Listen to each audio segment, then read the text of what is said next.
Hello, I would like to introduce myself and present my system Satientis. So, dear friends, perhaps I wouldn't begin straight away with a system, a doctrine, or a concept. Perhaps I would begin with a very simple question.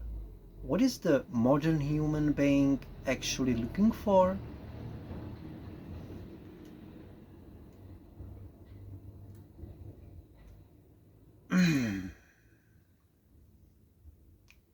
I feel that many people have not lost their spirituality.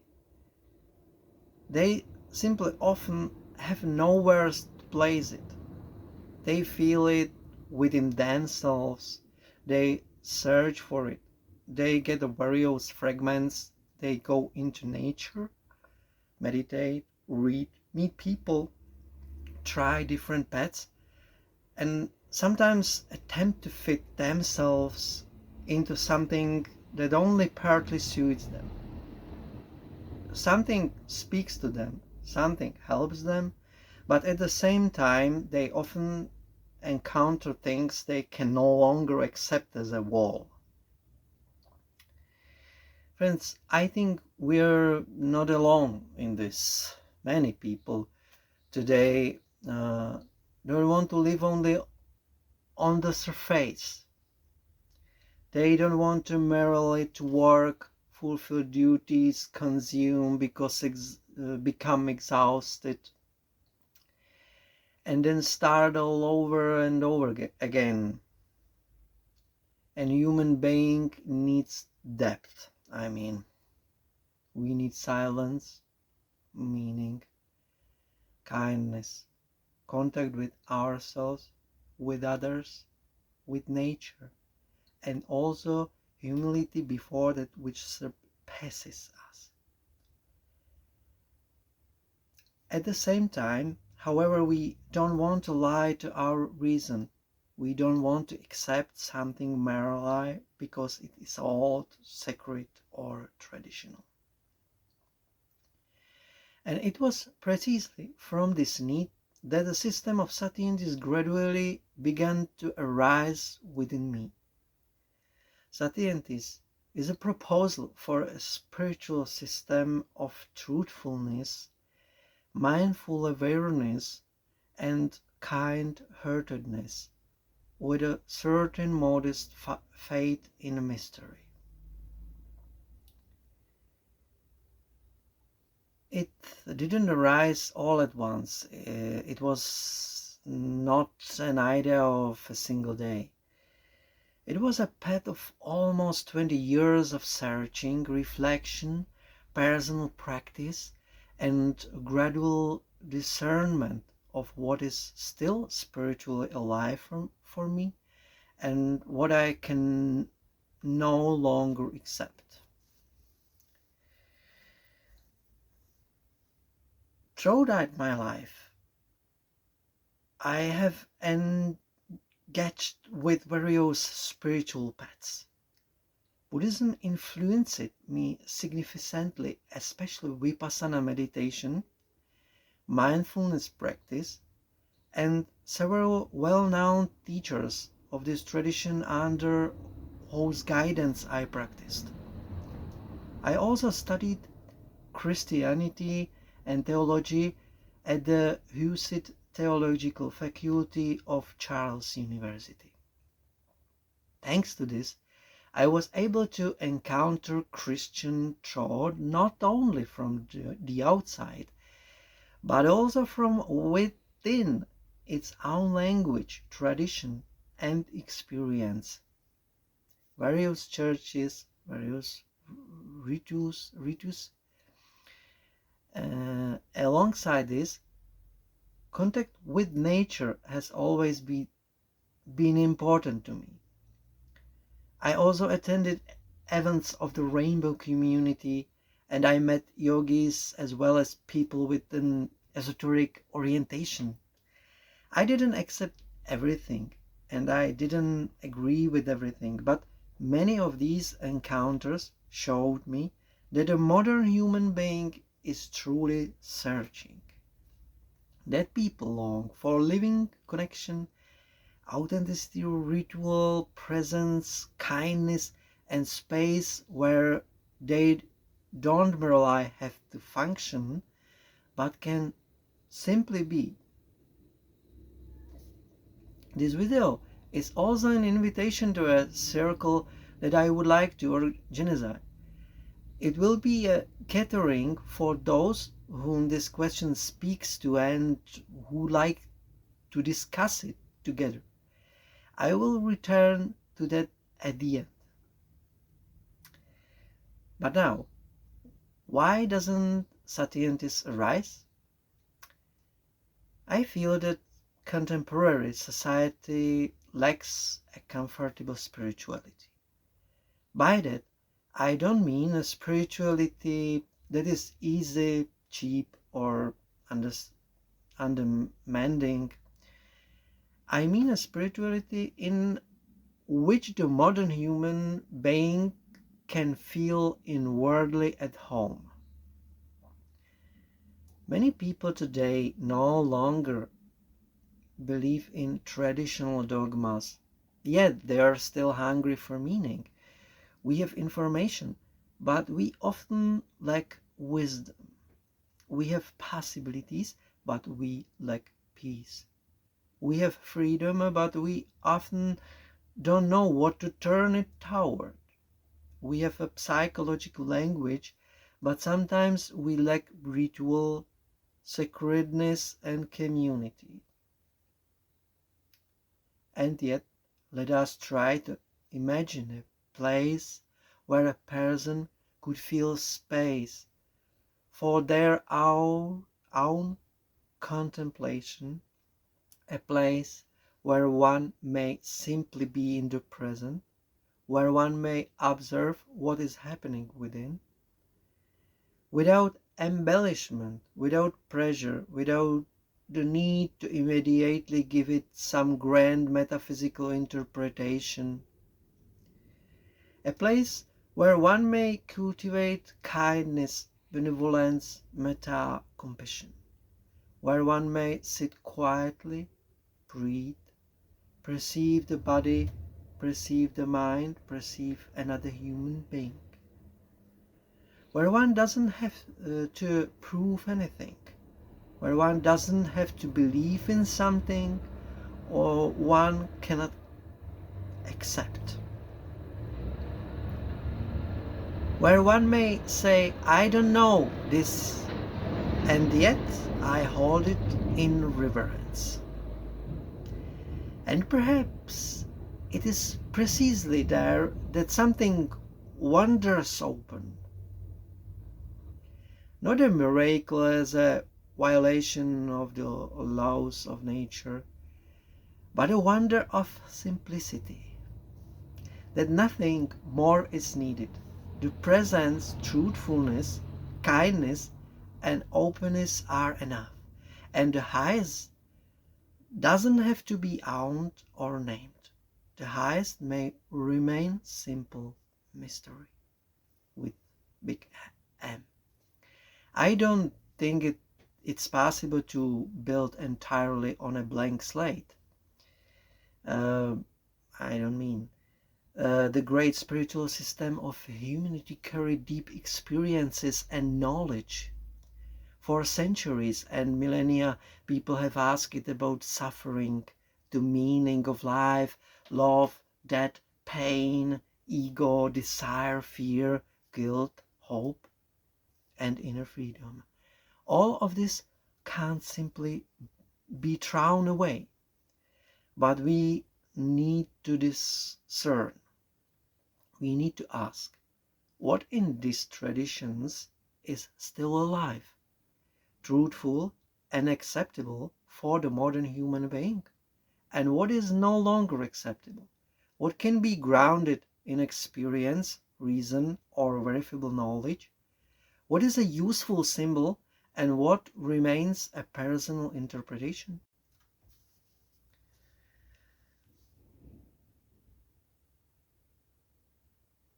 Satientis therefore doesn't want to create a new mythology.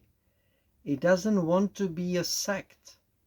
It doesn't ask a person to believe in a supernatural order that would be explained the origin of the world, the fate of the human being, or the continuation of consciousness after death.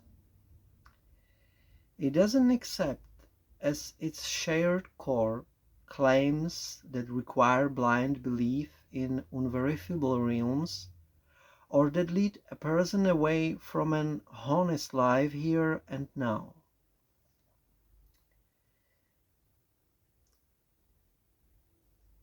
And now, what is unacceptable? In the era of Buddhism, Satientis therefore doesn't accept reincarnation as a binding doctrine.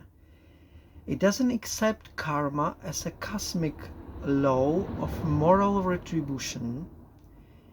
It doesn't teach that the universe justly distributes pain and happiness according to past deeds, and certainly not that a person struck by suffering necessarily deserves that suffering.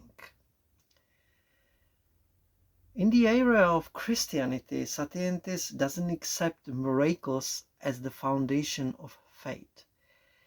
It doesn't accept dogmas concerning the Trinity, the creation of the world, redemptive metaphysics, or God understood as a being toward whom the whole system would have the direct collective prayers or binding claims.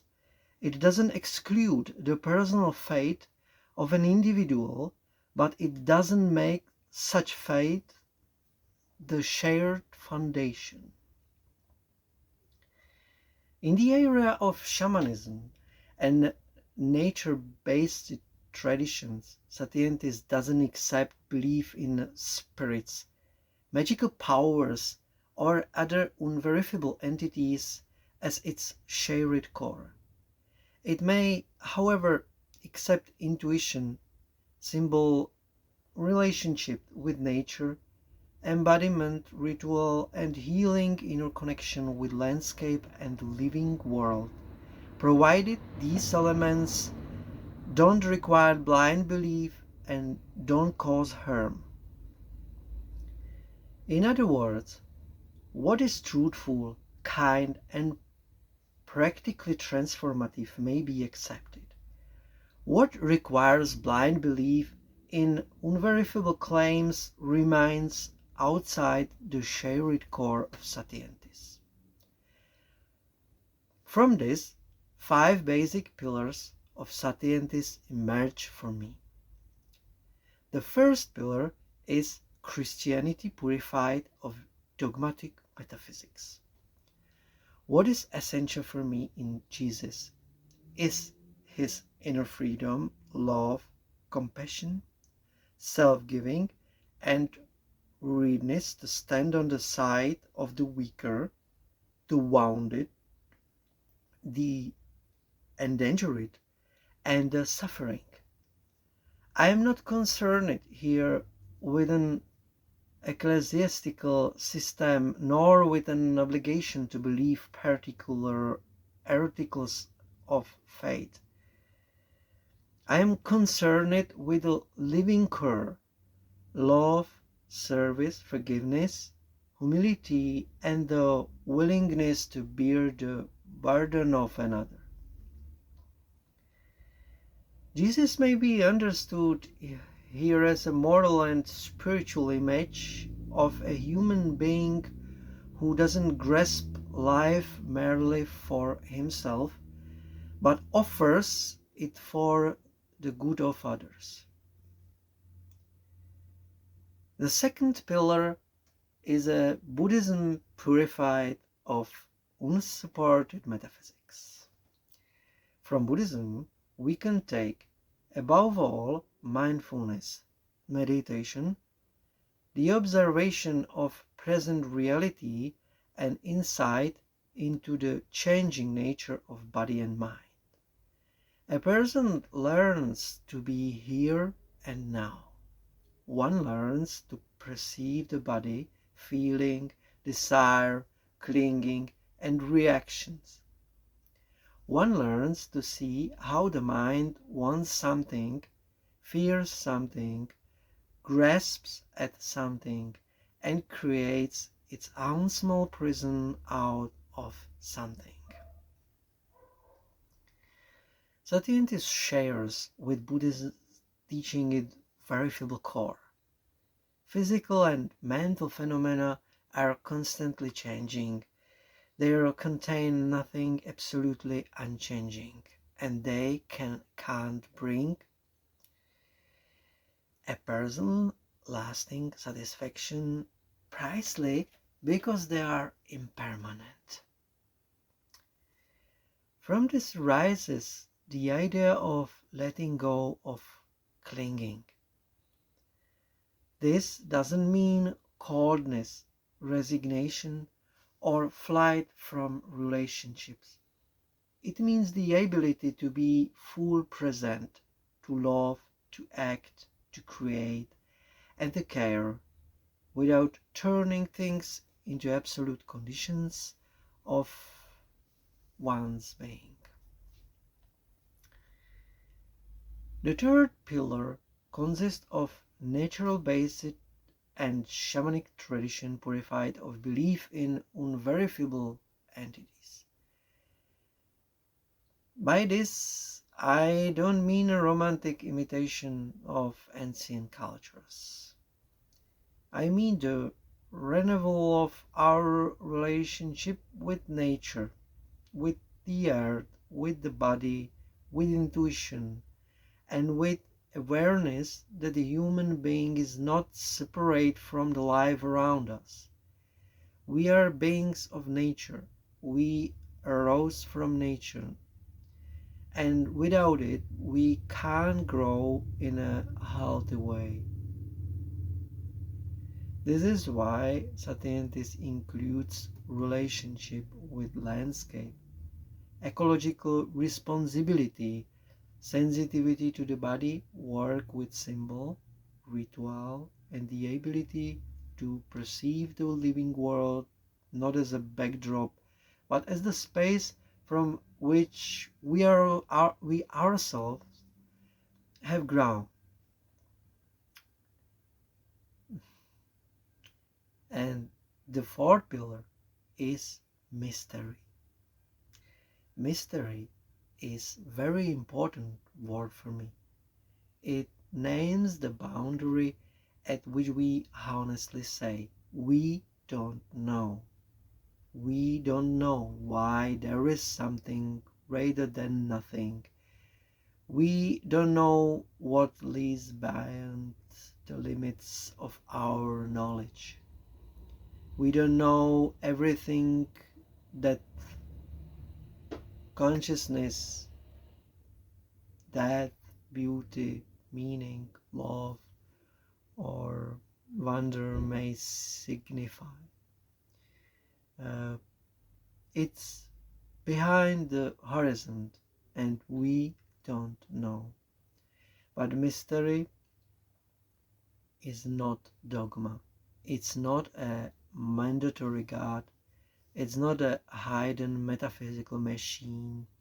It's not a cosmic judge. Satientis wants to protect mystery from two extremes, from dogmatic appropriation, which claims to know exactly what mystery is, and from reductive mockery, which says that whatever can't be measured has no value. It's such atheistic, strict atheistic approach. We may have reverence for mystery, we may have humility, we may feel gratitude, but we don't have to give it a fixed form. Precisely there may lie its truthfulness. And the fifth pillar is human rights and respect for the individual understanding of the other.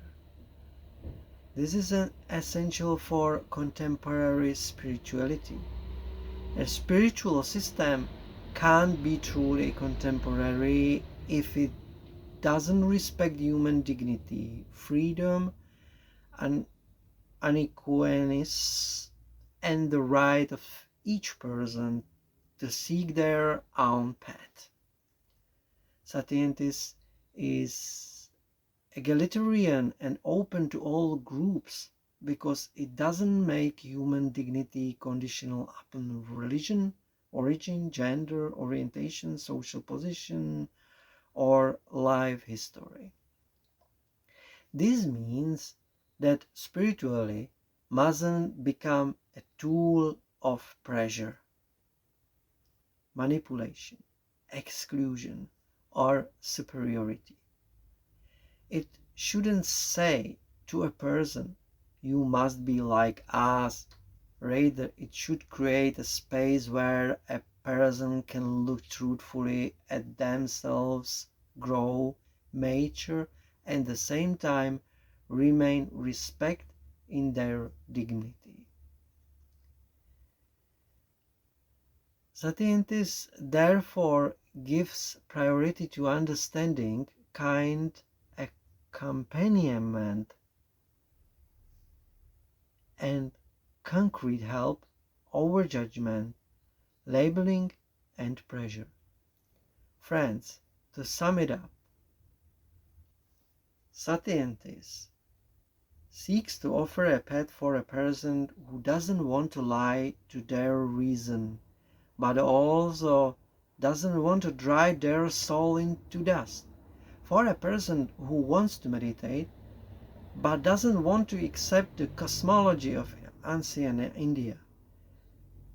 For a person who admires the love of Christ, but cannot accept dogmas about the Trinity, miracles, and salvation through belief in a supernatural events. For a person who wants to be truthful but not cynical, and silent but not indifferent, free but not selfish. Satientis is not a finished religion.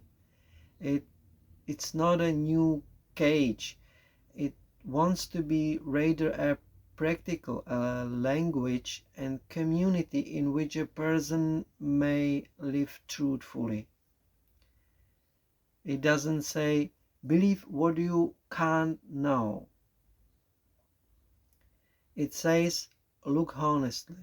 It doesn't say, escape the world. It says, stop clutching the world. It doesn't say, save only yourself. It says, your letting go of clinging is meant to become compassion. And it is precisely for this reason that I would like to invite you to a circle. I would like to create a space where we can meet, have a tea, and speak openly about what such a contemporary spiritual path may look like. What belongs to it, what no longer belongs to it, what Christianity, Buddhism, nature, psychology, science, human rights, mystery, and ordinary human experience can offer us. I don't want to come with a finished truth that someone is merely supposed to accept. I would like to open a shared search, a circle of people interested in whether it is possible to live spiritually, truthfully, without dogma, with respect for reason, for the human being, for nature, and for that which surpasses us.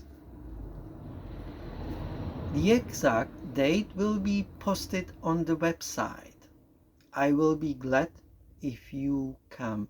Let us make a circle, have tea, and talk all of this through together. More than this, and Small mindfulness based training will be there for several minutes. I wish you a beautiful day. May you be happy. See you.